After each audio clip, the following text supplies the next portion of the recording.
Praise God. Okay. So, ready na po. At happy congratulations po sa mga graduate sa eskwela ngayong taon na to, kahit po online at pandemic. Congratulations po sa inyo sa inyong graduation. Praise God. Purihin po ang ating buhay na Diyos. Tayo po'y magbukas muli sa panalangin, mga kapatid. Purihin ang Panginoon. Okay, manalangin po tayo. O aming amang Diyos sa langit, salamat po sa pagkakataon muli na kami ay makipag-fellowship sa iyo, Panginoon. Samahan niyo po kami ng iyong Holy Spirit palagi at gabayan. At kami po, Panginoon, ay nasa iyong banal na trono, na sa iyong presensya. Kami nagpapasakop sa iyong kalooban. Linisin mo po, Panginoon, ano man ang aming nagawang pagkakasala sa isip, salita at sa gawa.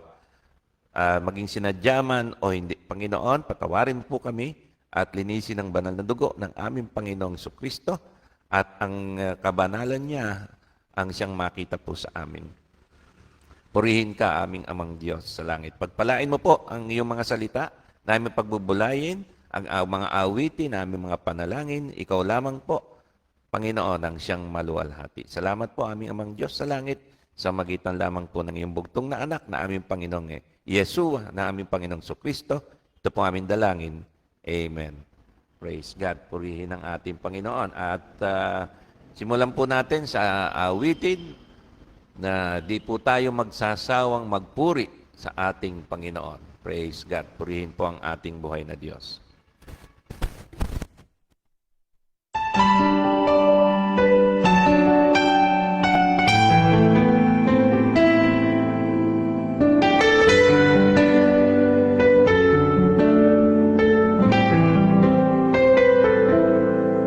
Sa umaga pagkagising, ngalan mo'y pupurihin.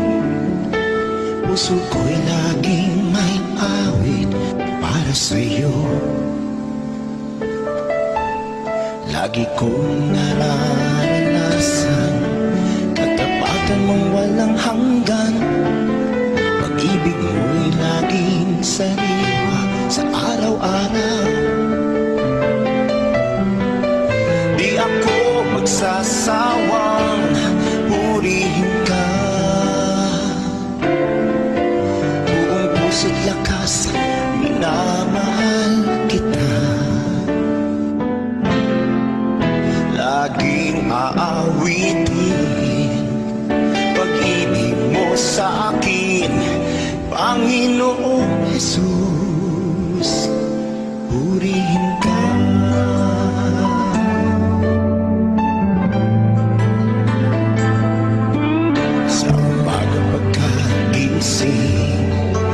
Ngalan mo'y pupurihin. Puso ko'y laging may awit para sa'yo. Lagi kong nararanasan katapatan mong walang hanggan. Pag-ibig mo'y laging sariwa sa araw-araw. Hindi ako magsasawang purihin ka. Buong puso't lakas, minamahal kita.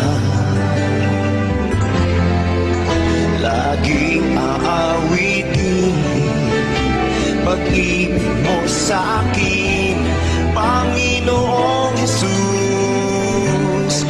Purihin ka.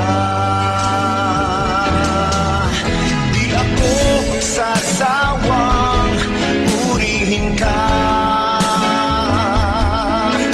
Buong puso't lakas,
Praise God. Purihin po ang ating buhay na Diyos. Talagang karapat-dapat pong purihin ang ating buhay na Diyos, ang ating Panginoong Hesukristo. Hallelujah. Praise God. Ang ating pong pagbubulayin, mga kapatid, ay matatagpuan po natin sa Acts chapter 10, verse 36 to 38. Tatlong talata po ito, tatlong verse, NIV version po ito. Purihin po ang ating Panginoon. Sa New International Version po ang ating pagbabasihan. Basahin ko po sa verse 36, mga kapatid. Basahin po natin. You know the message God sent to the people of Israel, telling the good news of peace through Jesus Christ, who is Lord of all. Purihin ang Panginoon. Tuloy po natin. Verse 37. You know what has happened throughout Judea, beginning in Galilee, after the baptism that John preached. Praise God. Purihin ang Panginoon. At sa last verse po natin, how God anointed Jesus of Nazareth with the Holy Spirit and power, and how he went around doing good and healing all who were under the power of the devil, because God was with him. Ang Diyos po ang magpapala sa kanyang mga salita. Purihin po ang ating Panginoon. Balikan po natin yung verse 36, mga kapatid. At ang sabi po rito, you know the message God sent to the people of Israel, telling the good news of peace through Jesus Christ, who is Lord of all. Mga kapatid, sa panahon po ng pandemic na ito, marami pong paniniwala ang kumakalat. Marami po talagang mga pananampalataya o mga reliyon na meron naman po tayong, sabi natin, sa ating bansa, at least sa ating bansa, mga kapatid, ay freedom of religion. At malaya po tayo pumili kung ano po yung reliyon na ating sasamahan, kung ano po yung ating paniniwalaan. Ayan, yan po yung kalayaan ng ating reliyon. At siyempre, kasama po dyan ay yung pagsunod din po sa ating gobyerno. Ayan, no? At bagamat mayroong kalayaan tayo, kailangan naman po ay babalanse rin po yan sa pagsunod sa ating gobyerno patungkol po sa kapayapaan, patungkol po sa mga regulasyon ng tamang pamumuhay, ano po, upang maiwas po tayo sa mga disgrasya, sa mga krimen, mga bagay po na ganon. At may kapangyarihan po ang ating gobyerno na suwayin po at tulihin ang mga kriminal. At siyempre, nandun po yung pagsunod natin. At sa ating pananampalataya, siyempre, nandiyan na po lahat po yan ay nagsasabi ng mensahe tungkol sa Diyos. Kaya lang, mga kapatid, ay sino po ang tama? Yun po yun. At medyo naguguluhan po tayo dahil marami pong paniniwala ang kumakalat. At dito sa talatang ito, maaari mabigyan po tayo ng linaw na ang sabi po ng Diyos, you know the message God sent to the people. So ano po ang tunay na mensahe ng Diyos sa mga tao? Okay. You know the message God sent to the people of Israel, telling the good news of peace through Jesus Christ, who is Lord of all. Mga kapatid, ang Israel, nag-i-exist po yan, di ba? Ngayon. Dati po, nawala po ang Israel. Around 70 AD, kung di po ako nagkakamali, nawasak po yan. Kumalat po sila. At wala po silang sariling bansa. Sila po ay dumanas ng mga maraming pagsubok. Ang bayang Israel, bagamat wala po silang sariling bansa, ay nakaranas po sila ng persecution. At pinag-iinitan po sila ng sanlibutan. Ano? At marami pong namatay ang na Hebreo o Israelita, bagamat sila po ay, sabi ng Biblia, ay chosen people. Subalit na-preserve po, bagamat marami pong namatay ng World War II, sa magitan po ni Hitler. Alam niyo naman po ang history. around 6 million Jews or more, ay kung di po ako nagkakamali. Hindi po nila maipagtanggol ang kanilang sarili dahil wala po silang sariling bayan. Wala po silang sariling bansa. Scattered po sila. Mga community lamang po sila, mga kapatid. Ngayon pa man, sa katapatan ng Diyos sa kanyang mga salita, ibinalik po niya ang Israel after World War II, 1946, something like that. Kung hindi po ako nagkakamali, ay i-google nyo na lang po. Ano? Makikita nyo po yan. At ng Israel, himala po ng Diyos, ay bumalik. Alam nyo po, ang presensya ng Israel, bakit po ang Israel ay pinipilit pong wasakin ng sanlibutan? Ano po? Pinipilit, meron pong puwersa na gustong ina-annihilate o tanggalin sa mapa, sa history ang Israel. Mga kapatid, alam niyo po ba kung bakit? Pinag-iinitan po ang Israel. Maliit na bayan, maliit na bansa. Dahil chosen people po sila, mga kapatid. Ibig sabihin, kung ang Israel po ay nag-i-exist, mga kapatid, ibig sabihin, totoo po ang Diyos ng Israel. At kung ang Israel po ay hindi nag-i-exist, ang Diyos ng Israel ay hindi totoo at tunay. Dahil nangako po ang Diyos na hindi niya pababayaan ang kanyang bayang Israel, ibabalik po niya after they were scattered for hundreds of years, thousands of years. No? Mahigit 1,000 taon, nag-scattered po sila. Nawala po sila sa mapa. Ngunit ibinalik po sila ng Diyos, himala po ng Himalayan. Ibig sabihin po niyan, mga kapatid, ang Diyos ng Israel ang siyang tunay na Diyos. Kaya nga po, nang lumabas po ang Israel, takot po ang lahat ng mga reliyon na hindi po sumusuporta sa Diyos ng Israel. At yun naman pong sumusuporta sa Diyos ng Israel ay tuwan-tuwa po sila. Dahil totoo ang Diyos ng Israel, mga kapatid.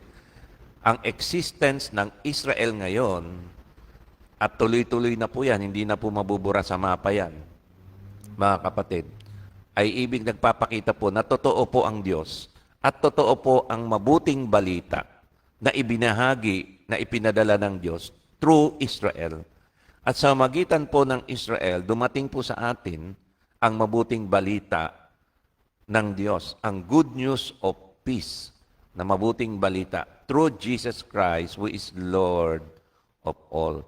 At sa magitan lamang po ng Panginoong Hesukristo, ng Panginoong Yeshua in Hebrew, Christ in Hebrew, Hamashiach o Messiah, translated in English, or Christ, Hebrew po yan. Ibig sabihin, the anointed one, the chosen one, siya po yung pinili. At siya po ang anak ng Diyos na pinagpadalan po sa atin ng mensahe ng kapayapaan kung saan ang buong sanlibutan ay maliligtas at magkakaroon ng kapayapaan sa Diyos through Jesus Christ. Alam niyo naman po ang istorya na ang Panginoong Kristo ay siya pong tumubo sa ating mga kasalanan. Siya po'y nabayubay sa krus ng Kalbaryo. Napako po siya sa krus upang dali ng ating mga kasalanan. Ito po'y anak ng Diyos. Bugtong na anak ng Diyos. Kaisa-isa po ito. Ang DNA ng Ama nasa anak. Ng Diyos Ama ay nasa anak. Nasa Diyos Anak. Purihin po ang ating Panginoon. At siya po'y nagkatawang tao upang dali ng ating mga kasalanan sa kanyang katawan. Upang tayo ay maparusahan sa umagitan ng Panginoong Hesukristo upang siya ang maparusahan sa ating lugar. At nang siya ay namatay na po tayo sa kasalanan at siya po'y nabuhay muli, tayo po'y nagkaroon ng bagong buhay, buhay na walang hanggan, buhay na masagana ayon sa biyaya ng Panginoon na binigay niya sa atin. Ang ating Panginoon Kristo ay Panginoon ng lahat. Siya lamang po at wala ng iba, mga kapatid. Ano po ang ating katibayan? Ang Israel, mga kapatid. Kaya nga po marami pong gustong magwasak yung mga hindi po nananampalataya at naniniwala sa Diyos ng Israel. Yun po ang gustong magwasak sa Israel, mga kapatid. At hindi na po nila matatang kasi ang Diyos po ang nag-iingat yan. Chosen people po niya yan, mga kapatid. At yun po ang ating katibayan na ang Biblia ay totoo at tunay dahil nandyan ang Israel. Purihin ang Panginoon dahil inabutan natin ang existence ng Israel. Meron na tayong patunay sa mga hindi naniniwala sa Diyos ng Israel. Andiyan ang Israel. Yan po ang ating katibayan. Purihin ang ating Panginoon. At ang ating Panginoon, nung nandito po sa lupa, ay nagministeryo po siya pagkatapos po ng ministeryo ni John the Baptist. After the baptism that John preached, nagsimula na po ang ministeryo ng ating Panginoong Yeshua. At ang pinapangaral naman po ni John the Baptist, yung preparation. Ano po ba ang preparation? Ihanda ang daan. Dadaanan ng tagapagligtas ng Mesiyas. At sa ating puso, papasok sa ating puso, ano po yun? Yung mensahe ni John the Baptist, yung pagsisisir. Baptism of water in repentance po. At ipinapakita po ng tubig ng baptism of water, yung paglubog at pag-ahon, ang pagsisisi natin na ang lahat po ng mga nagsisisi ay nagpapabautismo, sapagkat ang lahat lamang po ng mga nagsisisi ang siya pong maliligtas.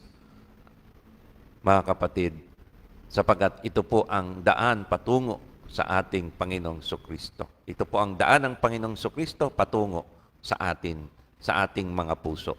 Ang pagsisisi. Yan po yung mensahe ni John the Baptist. Ang pagsisisi. Unless we repent, mga kapatid, hindi tayo mapapatawad at maliligtas. Tinubos na po tayo ng ating Panginoon sa krus ng Kalbaryo. It is finished. Ang kailangan lamang po, kagaya po ng magnanakaw sa tabi ng ating Panginoong Jesucristo, yung isa. Yung isa po hindi nagsisi, sorry na lang po sa kanya, ay yung ginawa po ng magnanakaw na humingi ng tawad. At nagsisi po siya sa kanyang mga kasalanan. At sa ating pong paglapit sa ating Panginoon, pakinggan po natin yung mensahe ni John the Baptist. Repent. Repent. At yun lamang pong mga nagsisi ang binigyan ng karapatang mabautismohan. Sapagkat yung bautismo ay nagpapakita po yan ng pagliligtas ng Panginoon. Yung paglubog at pag-ahon ng Panginoong Sokristo ay pinapakita po niya kung paano po niya tayo ililigtas. Siya ay mamamatay, ililibing, at aahon o mabubuhay muli sa ikatlong araw upang tayo magkaroon ng buhay, buhay sa kasaganahan nito, buhay na walang hanggan. Purihin po ang ating Panginoon. At ng ating Panginoon, nung nandito po siya sa lupa, sabi po sa verse 38, siya po ay nagministeryo, how God anointed Jesus of Nazareth with the Holy Spirit and power, and how He went around doing good and healing all who were under the power of the devil because God was with Him. At nung nandito po ang ating Panginoong Sokristo, ay nagministeryo po siya sa mga tao. Ano po ba ang kailangan ng mga tao? Kailangan po ng mga tao ng kaligtasan sa kapangyarihan ng diablo. Mga kapatid, dahil po sa kasalanan, arahil hindi nating kasalanan ng ating ninuno, si Adan at si Eva, tayo po ay naapektuhan at nakontaminate ng sin.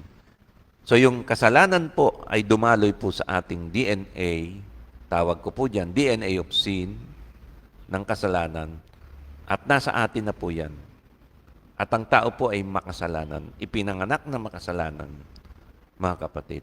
Bagamat hindi siya nilikhang makasalanan ng tao, una, si Adan at si Eva, subalit nang sila po ay bumaksak sa kasalanan, nagsimula na po ang pagbaksak ng tao sa kasalanan. Ang tao po ngayon ay pinanganak na makasalanan, isang nilalang na makasalanan, wala pong mabuti kahit isa. Lahat po tayo ay makasalanan, mga kapatid, na nangangailangan ng tagapagligtas. At dahil po sa kasalanan ito, pumasok ang kamatayan. Ano po ba yung kamatayan? Sari-sari na po yan, mga kapatid. Dalawang kamatayan po, yung spiritual death at physical death, mga kapatid. Apektado po yung ating spiritual, patay po tayo sa espiritu, at ang ating katawan ay apektado, mga kapatid. Pag ang spiritual na mundo ay naapektuhan, na may nangyari po sa spiritual na mundo, sigurado po yan, maapektuhan po ang physical na mundo. Sapagkat ang physical na mundo ay galing po yan sa spiritual na mundo, mga kapatid. Tingnan po natin maigi yan, mga kapatid. Hindi po tayo hiwalay. Konektado po lahat yan, mga kapatid. Kaya nga po, ang lahat ng tao ay nasa kapangyarihan ng diablo. Kaya nga po, ang ating Panginoon ay gumagawa ng mabuti. Nangangaral po siya. At sa kanyang pangangaral, lagi po yan, mga kapatid, ay pinagagaling po niya ang lahat ng nasa kapangyarihan ng dyablo. Wala naman pong taong wala sa kapangyarihan ng dyablo. Lahat po tayo under the power of the devil. The whole world is under the power of the devil. At ang ating Panginoon lamang ang makapagliligtas sa atin. Paano tayo naging nasa kapangyarihan ng dyablo? Nung nagkasala po ang tao, ay napasa ilalim na po siya sa kapangyarihan ng dyablo. Sapagkat ang kapangyarihan ng dyablo ay yung kamatayan na dulot po ng kasalanan. Nang pumasok po ang kasalanan, pumasok na rin po ang kamatayan, at ang kamatayan, kapangyarihan ng dyablo. Kaya lahat po ng tao ay namamatay, lahat po ng tao ay nasa kapangyarihan ng dyablo. Kaya po ang ginawa ng ating Panginoong Yeshua, nung siya po ay narito, ay iniligtas niya po tayo sa kapangyarihan ng dyablo. Sa magitan po ng paggawa ng mabuti at pagpapagaling sa lahat ng may sakit. Lalo na po sa panahon natin ngayon, mga kapatid, hindi po nagbago. Nagbago lang po yung pamumuhay natin, style ng pamumuhay natin. Pero basically, mga kapatid, kailangan pa rin po natin ng kagalingan. Hindi po ibig sabihin sa panahon natin wala nang taong may sakit. Mas marami pa pong may sakit. Mas matetindi pa pong mga sakit ngayon, mga cancer. Ngayon may pandemic, yung fear ng COVID-19. Mga kapatid, sino po ang makapagliligtas sa atin? Hindi po ang baksin, hindi po ang gobyerno, hindi po ang sino mang tao, mga kapatid, ang makapagliligtas sa atin. Ang makapagliligtas sa atin ay walang iba kundi ang isinugo ng Diyos Ama, ang kanyang bugtong na anak, ang ating Panginoong Yeshua, ang ating Panginoong Jesus na ipinanganak sa Israel, lumaki sa Nazareth, pinanganak sa Bethlehem, sa Jerusalem, at lumaki sa Nazareth. At siya po ang nakilala natin na Hesus Kristo, Jesus Christ of Nazareth. Purihin po ang ating Panginoon, ang bugtong na anak ng Diyos. Siya ay nabuhay muli sa ikatlong araw, pagkatapos po niyang tubusin ang ating mga kasalanan, upang ipagpatuloy po ang kanyang ministry. Mga kapatid, ibinigay po niya sa atin ang kanyang Holy Spirit. Bumaba po rito ang Holy Spirit, isinugo po niya, upang ipagpatuloy po ng banal na Espiritu ang ministeryo ng ating Panginoon. Ano po yun? Doing good and healing all who were under the power of the devil. Yung healing po dyan ay physical po yan. Hindi lamang po spiritual yan, mga kapatid. Physical po yan. Pinakita po ng ating Panginoon sa kanyang ministeryo dito na pinagaling po niya. Itinutukoy po dyan physical healing, mga kapatid. More on physical healing. Pinakita po niya paano po tayo iligtas sa kapangyarihan ng dyablo sa magitan po ng pagpapagaling sa lahat ng mga may sakit. Yun lamang pong lumapit sa kanya. Yung lamang pong lumapit sa kanya. Hindi naman po lahat nanampalataya. Yun lamang pong nanampalataya at lumapit sa kanya. Mga kapatid, wala pong tinatanggihan ng ating Panginoong Kristo. Hanggang ngayon, alam po ng Diyos ang ating pangailangan. Lumapit po tayo sa kanya. Sa magitan lamang po ng Panginoong Jesus, ng Panginoong Yeshua. Tutulungan po niya tayo. Kung paano niya tayo tinulungan, nung araw ang mga taon lumalapit sa kanya, pinagaling po niya lahat yan. Napakabuti po ng ating Diyos na buhay, ay kaya pa rin po niya tayong pagalingin ngayon at magpakailanman. Sapagkat ang ating Panginoong Kristo ay siya pa rin Kristo noon, ngayon, at magpakailanman. Nandito po ang kanyang Holy Spirit na ipinadala niya upang ipagpatuloy po ang kanyang ministeryo ng paggawa ng mabuti at pagpapagaling sa lahat ng mga nasa kapangyarihan ng dyablo. Lalo na po sa sakit na COVID-19 na ito. Kaya manalangin po tayo, mga kapatid. Magtiwala po tayo sa ating Panginoon. Panalangin po natin ang ating sarili, ang ating mga mahal sa buhay, lalo na po yung mga nasalanta po ng COVID-19. At tayo naman pong hindi pa ay huwag po tayong masalanta. Bingi po tayo ng proteksyon sa banal na Espiritu sa magitan ng ating Panginoong Yeshua.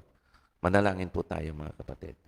O aming Diyos na buhay, o aming Amang Diyos sa langit, nagpapasalamat po kami sapagkat ipinakita mo sa amin na ikaw ay buhay, Ikaw ay tunay.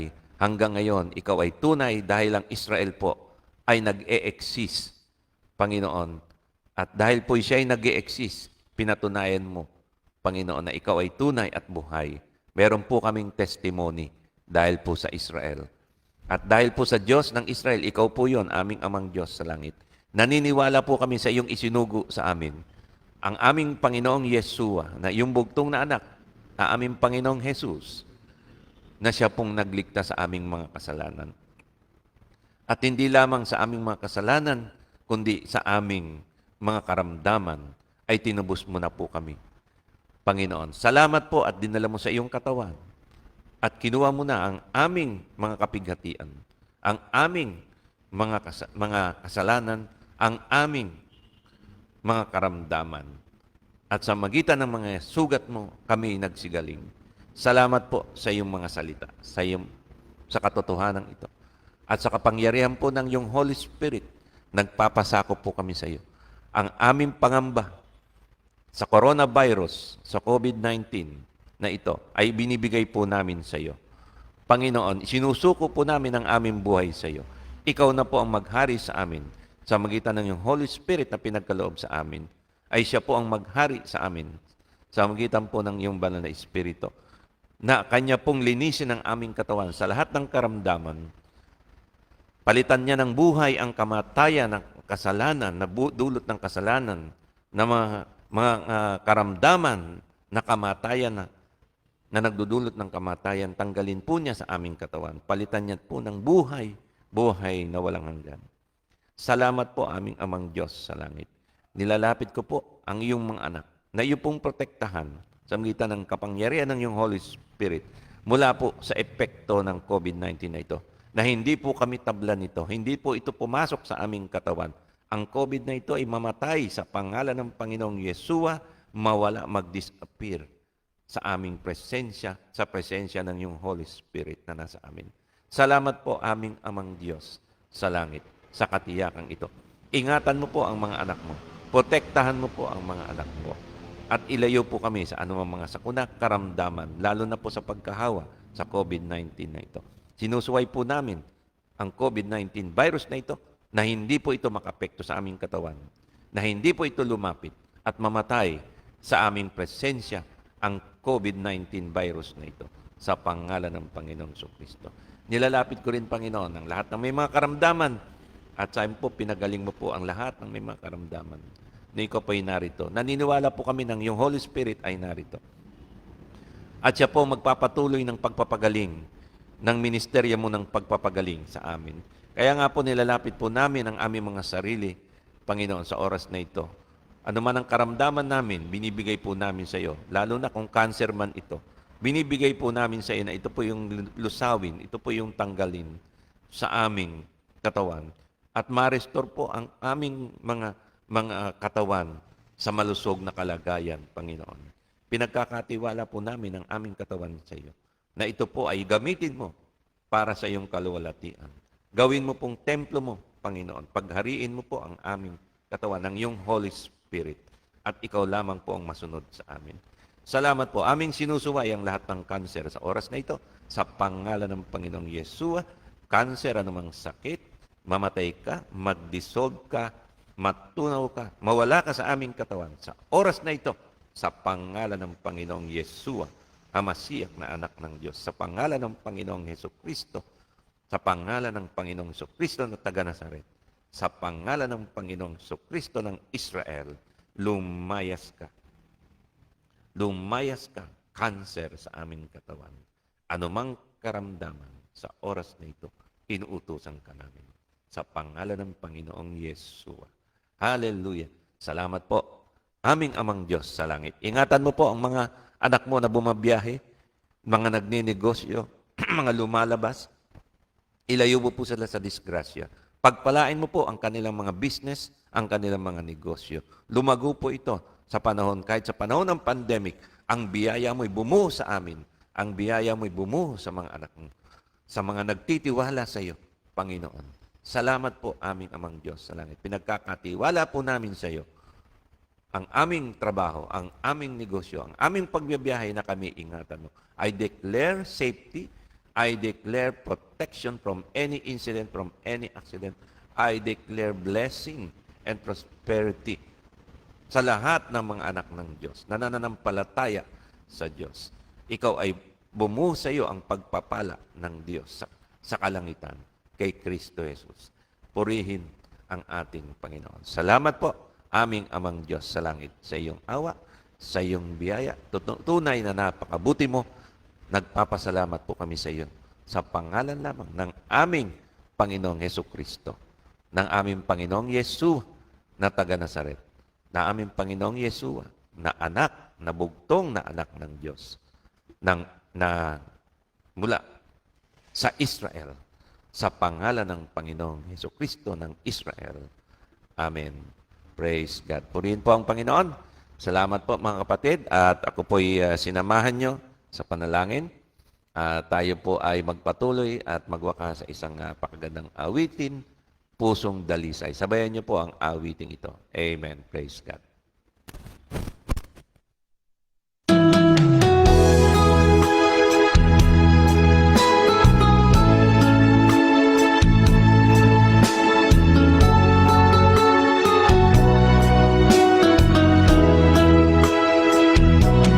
Pusong dalisay ang aking nais. Nalikhay mo, Diyos, para sa akin. Pusong dalisay ang aking nais. Nalikhay mo, Diyos, para sa akin. Isang pusong tapat na sa'yo'y namamahal. Isang pusong sa'yo, walang alinlangan. Isang pusong itinitibok na ika'y paragalan. Handog ko'y papupuri sa'yo lamang, Jesus.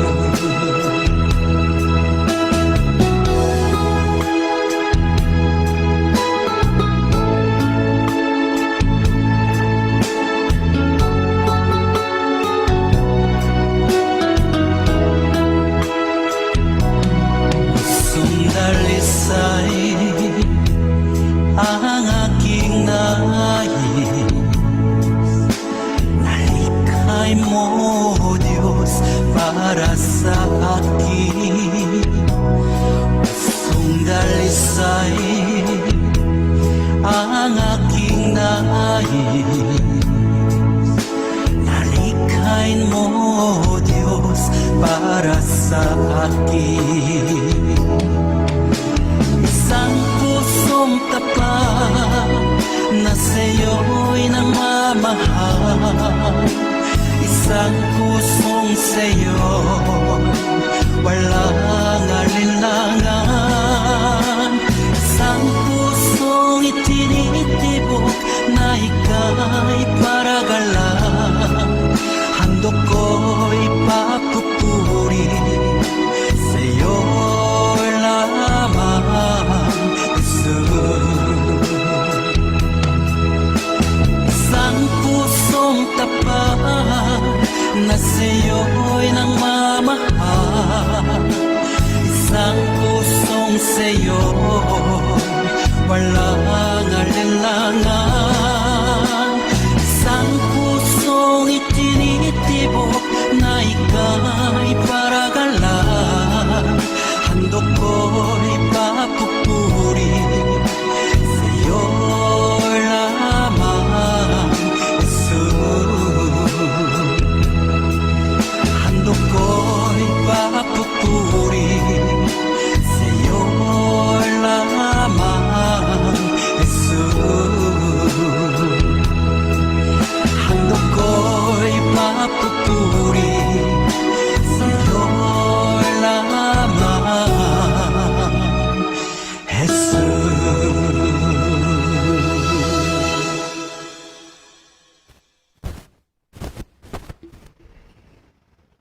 Praise God. Purihin po ang ating buhay na Diyos. Maraming pong salamat mga kapatid sa inyong pagsama sa atin. Pagpalain po kayo ng ating buhay na Diyos. Amen.